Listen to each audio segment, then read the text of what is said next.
প্রজাপতি ও পরী বসবাস করত। সারাদিন পিঁপড়েরা কঠোর পরিশ্রম করে দূরের জমিতে চাষিদের চাষ করা গমের শস্যদানা সংগ্রহ করে আনত। এই শস্যদানা তারা সারা বছর সঞ্চয় করে রাখত।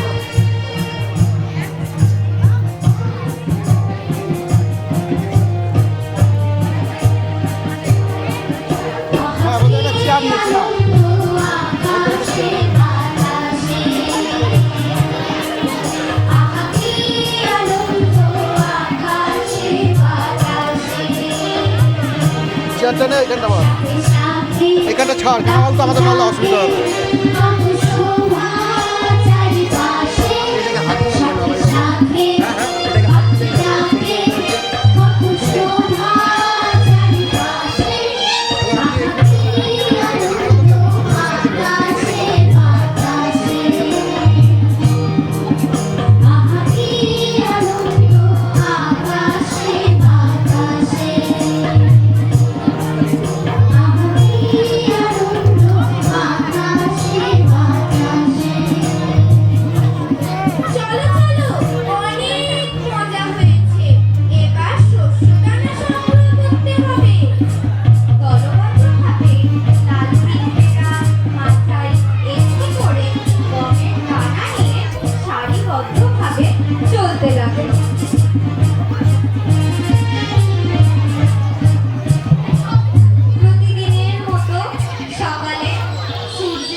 পিঁপড়ের দল নিয়মিত মাঠে গিয়ে ভারী দানা শস্য মাথায় তুলে নিয়ে ফিরে আসে।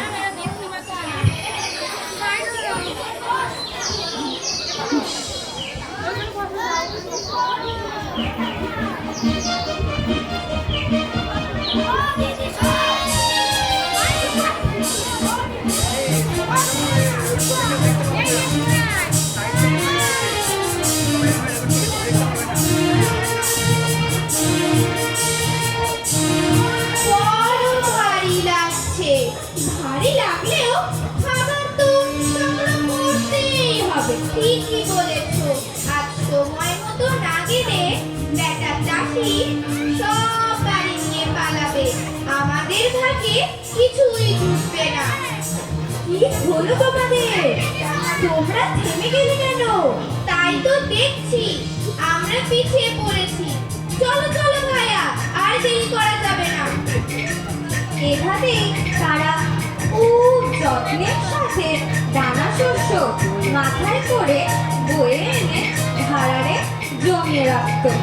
অন্যদিকে পড়ে ভীষণ অলস, সে সারাদিন ছায়ায় শুয়ে বসে দিন কাটাচ্ছে, গাছের ফলমূল খাচ্ছে আর নিজের মনে গান গাইছে। মূর্তি যেন তারা ঘরেই না, খুব আনন্দে দিন কাটাচ্ছে হলো।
খুবই খারাপ লাগছে আমার।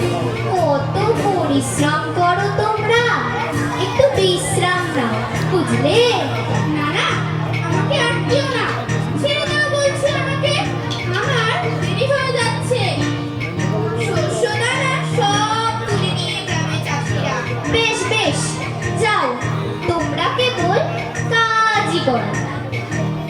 হরিণ এদিক ওদিক ঘোরাঘুরি করে লাফিয়ে লাফিয়ে আনন্দ করতে লাগলো। তার কোনো কষ্টই নেই। আরাম করতে করতে তার দিন চলতে লাগলো। গুনগুন করে গান করছে আর নেচে বেড়াচ্ছে, আবার শুয়ে পড়ছে, ভাবছে, আবার চলছে।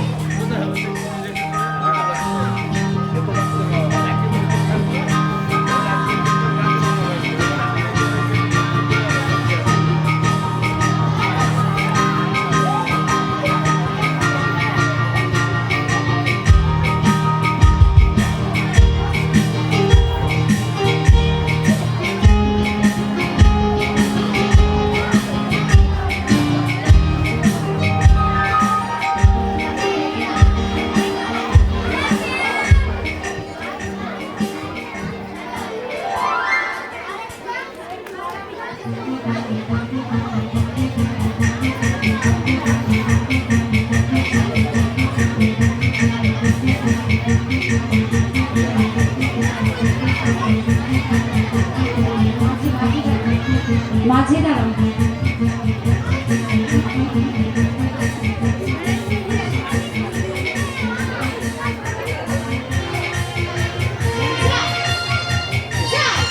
তাড়াতাড়ি কাঠ কেটে বাজারে নিয়ে গিয়ে বিক্রি করো। তারপর বাজারে একটু আড্ডাও দিয়ে আসবো।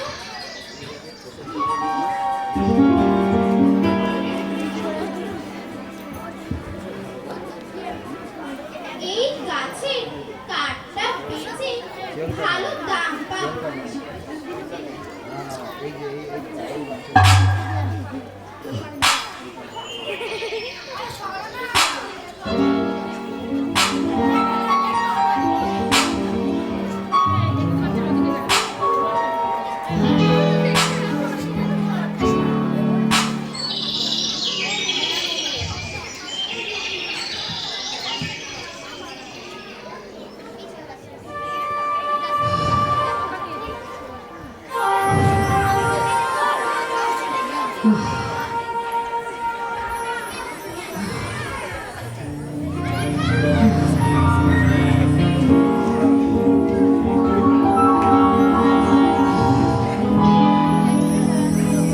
দেখবি আয় তোরা, ওই কাঠুরেটা আবার এসেছে এখানে। মানুষগুলোর কি কোনো কাজ নেই? খালি গাছ কেটে ফেলে। আমরা এই গাছের নিচেই তো ঢিবি বানাই, তাছাড়া ছায়ায় বা পাবো কোথায়? বল, কত রকম পাখি এই গাছে বাসা বাঁধে, আমাদের গান শুনিয়ে আনন্দ দেয়। গাছপালায় যদি না থাকে আমরা কি করব বল? চল চল, আমরা কিছুতেই গাছ কাটতে দেবই না।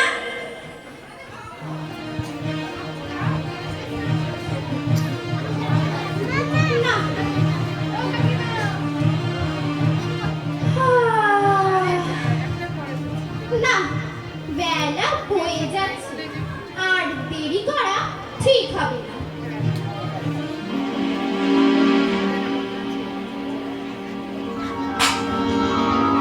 ওরে বাবারে, এই যে অনেক বিপদ, আমাকে খেয়ে ফেললো। ছেড়ে দে, ছেড়ে দে, ছেড়ে দে, ছেড়ে দে, ছেড়ে দে।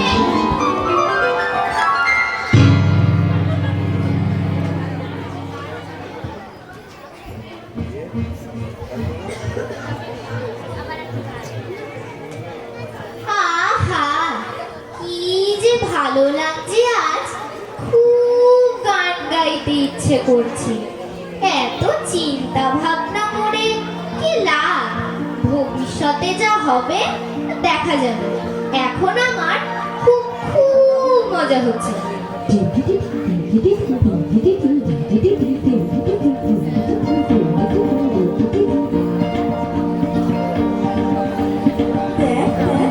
এই মদন?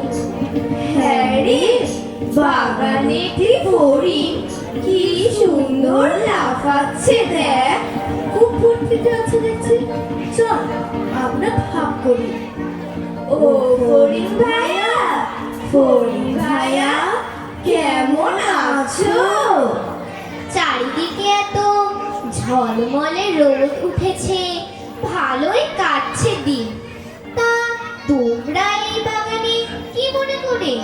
ঘুরতে ঘুরতেই বাগানটা আমাদের খুব ভালো লেগে গেল, তাই আর কি।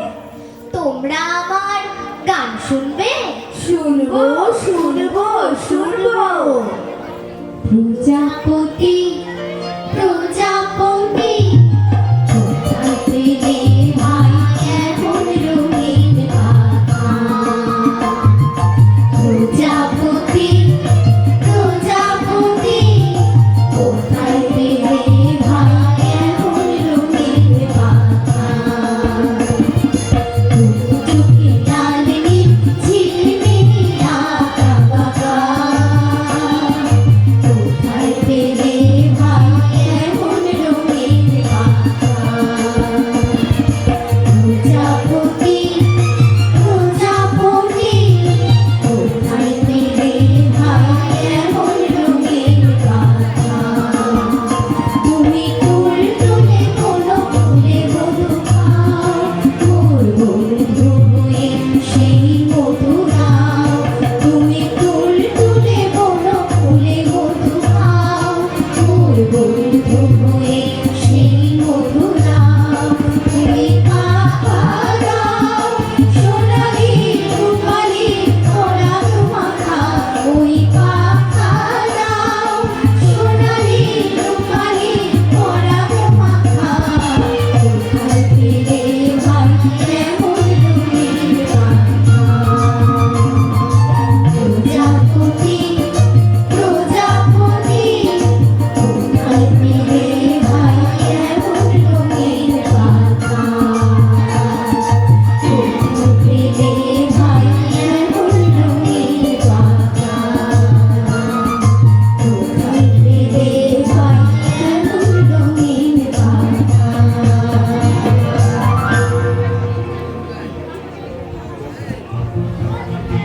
পিঁপড়ের দল শস্যদানা নিয়ে খুব পরিশ্রম করে তাদের বাসায় জমা করছে। পিঁপড়েরা দল বেঁধে চলেছে।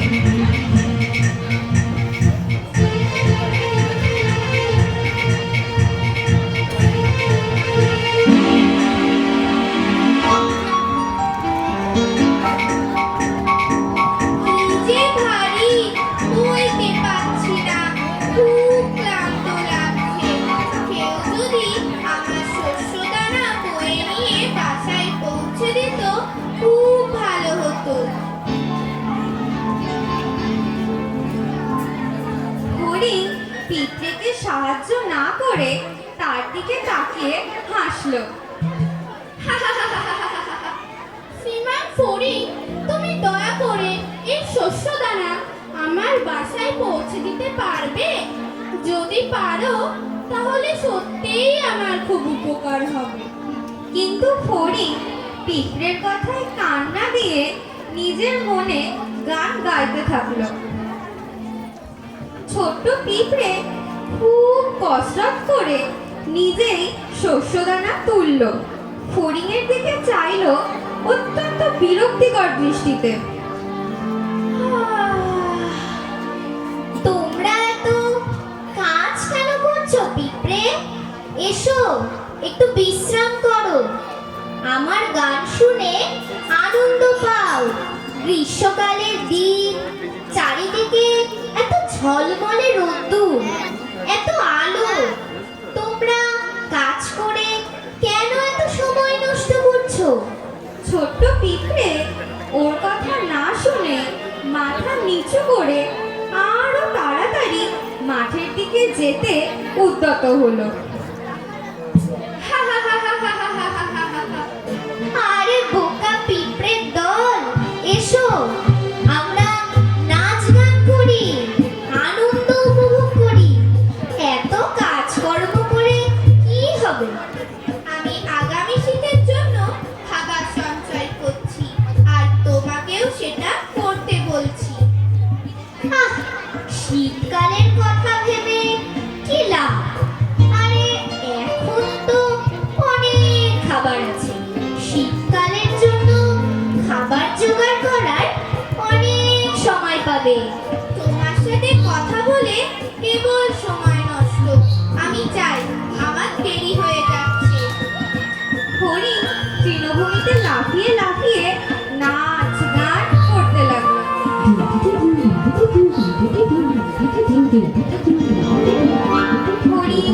নাচ গান করে ঘুরে ফিরে আনন্দ করে অনেক দিন কাটালো। শীতকালের খাবার সংগ্রহ করার পরিবর্তে অলসভাবে সময় চলে গেল। সে বুঝতেই পারল না এই সুন্দর গ্রীষ্মকাল সারা জীবন থাকবে না। এরপর বর্ষাকাল আর শীতকাল আসবে, সে কথা সে ভুলেই গেল। অবশেষে গ্রীষ্ম পেরিয়ে বর্ষা পেরিয়ে শরৎ এলো। এলো শরৎ এলো পথ ভুলে হালকা মেঘের পাল তুলে। এলো শরৎ এলো, এলো শরৎ এলো পথ ভুলে হালকা মেঘের পাল তুলে। এলো শরৎ এলো। দোয়েল শ্যামা চন্দনা হঠাৎ কি তাই ফুলবনা। দোয়েল শ্যামা চন্দনা হঠাৎ কি তাই ফুলবনা। কমল ফোটায় গান গেয়ে বন বাতায়ন দেয় খুলে। এলো শরৎ এলো পথ ভুলে হালকা মেঘের পাল তুলে। এলো শরৎ এলো, এলো শরৎ এলো পথ ভুলে হালকা মেঘের পাল তুলে। এলো শরৎ এলো, এলো শরৎ এলো পথ ভুলে হালকা মেঘের পাল তুলে। এলো শরৎ এলো। শরৎকাল এক সময় শেষ হলো, এবার এলো শীতকাল। শীতকালে সূর্য কম দেখা যেতে লাগলো আর দিনও ছোট হয়ে গেল। রাত বড় হতে শুরু করলো, তার উপর ভয়ঙ্কর ঠান্ডা পড়তে শুরু করলো আর তুষারপাতও শুরু হলো।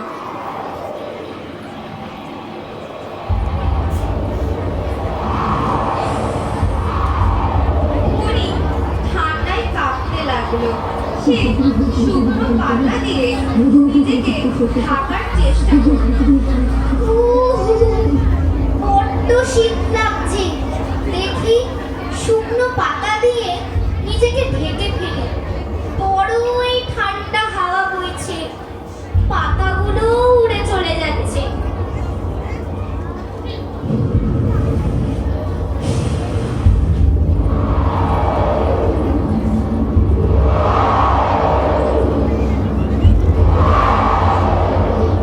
খুবই খিদে পেয়েছে আমার, দেখি তো কোনো খাবার পাওয়া যায় কিনা।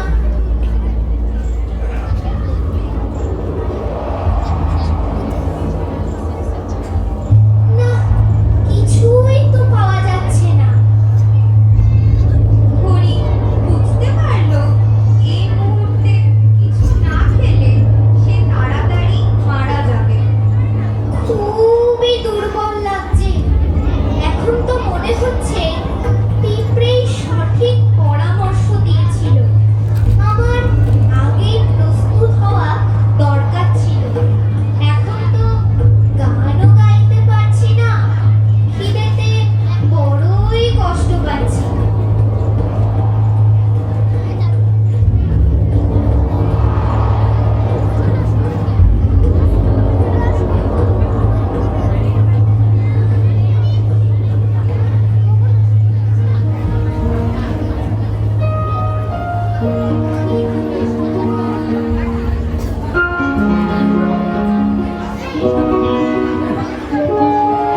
হলো দারুণ অভিমান, পাখিদের ওই পাঠশালাতে কবির গুরু শেখায় গান।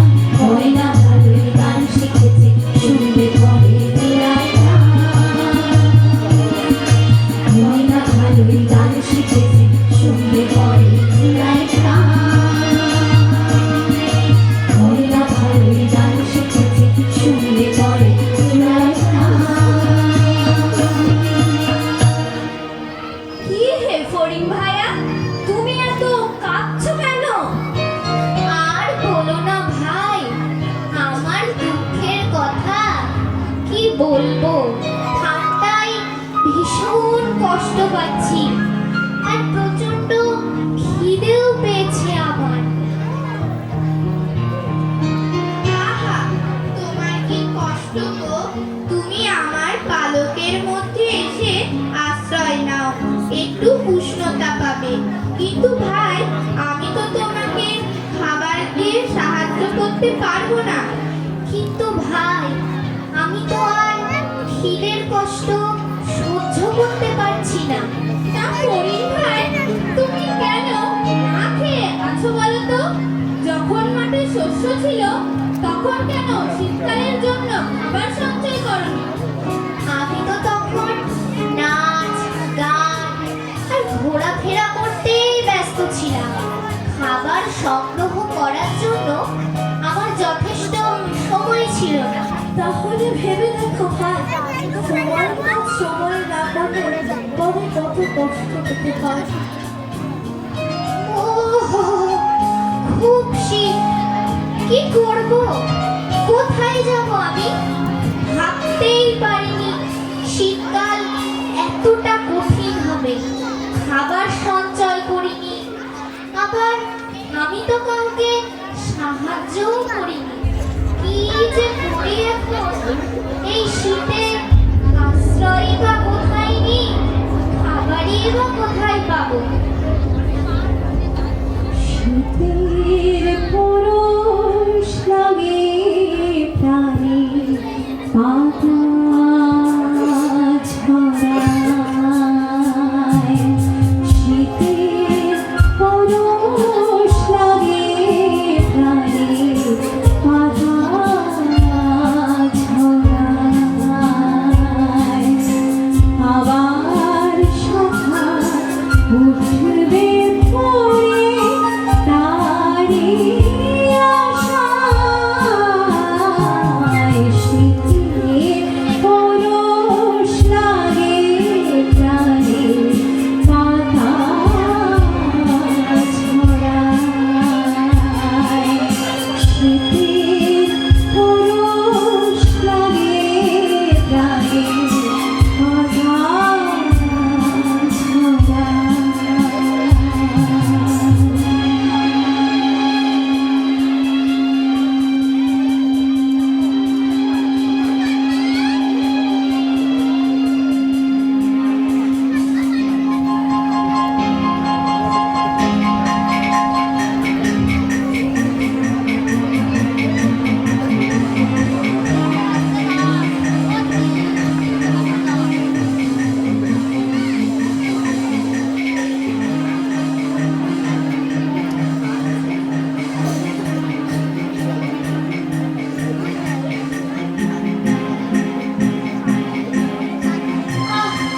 এই পিঁপড়ের দলের কাছেই যাওয়া উচিত।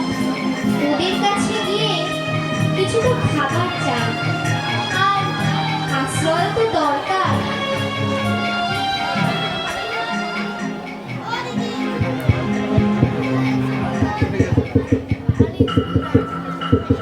শুনছো পিঁপড়ে ভাইরা, আমি এসে গেছি তোমাদের গান শোনাতে। না না শ্রীমান ফড়িং, আমরা তোমার গান শুনতে চাই না। আমি তোমাদের সাথে একটু আগুন পোহাতে চাই, আর তোমরা আমাকে কিছুটা খাবার দেবে। আমি একটু ভেতরে আসি, আমাকে কিছু খাবার দাও এক্ষুনি, না হলে আমি মারা যাব। কি বললে? তুমি শীতের জন্য কিচ্ছু সঞ্চয় করোনি?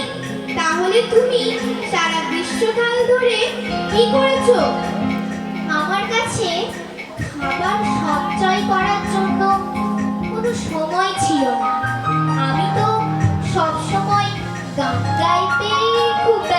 করছিলাম। যতক্ষণে বুঝতে পেরেছি ততক্ষণে গ্রীষ্মকাল পেরিয়ে গেছে। বৃদ্ধেরা হরিণের কথা না শুনে নিজেদের কাজে মন দিল।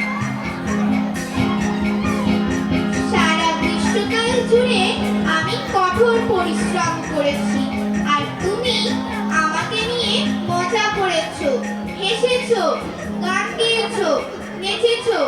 তখন তোমার শীতকালের কথা ভাবা উচিত ছিল। এখানে তোমার জন্য কোনো খাবার নেই।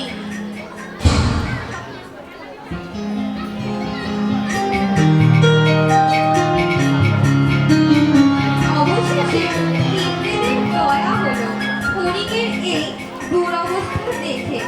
তাই তারা হরিণকে নিজেদের বাসায় নিয়ে গিয়ে খাবার দিয়ে তার প্রাণ বাঁচালো।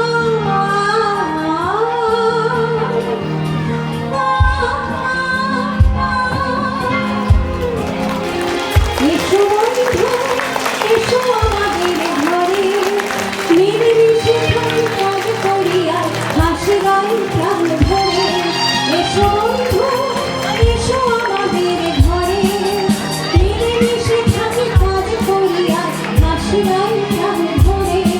এসো বন্ধু, এসো বন্ধু, এসো বন্ধু, এসো বন্ধু।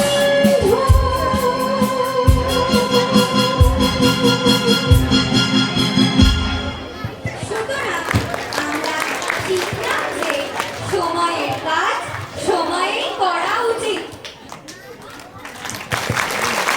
অসাধারণ।